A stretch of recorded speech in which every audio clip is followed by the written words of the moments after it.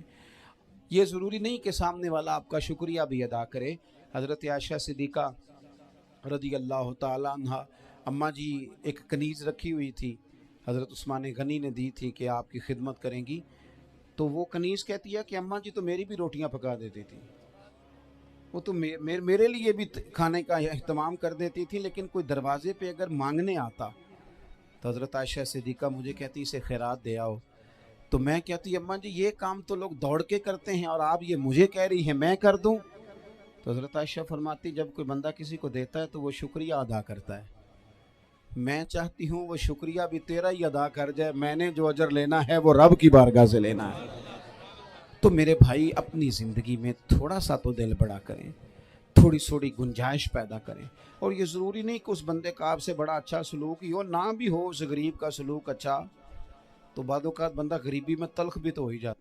بعض اوقات انسان پہ غربت زیادہ آ جائے تو اس کی طبیعت بھی تو، بیمار آدمی سخت بھی تو ہو جاتا ہے.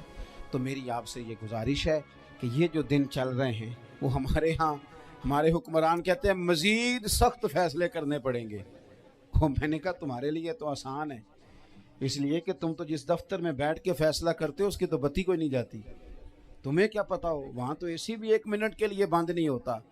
یہ تو اس سے پوچھو باپ سے کہ جو عید سے پہلے اپنی بیوی سے مشورہ کر رہا ہے کہ عید آ گئی ہے، اگر بیٹی کے گھر کپڑے نہ بھیجے تو اس کی ساس باتیں کرے گی.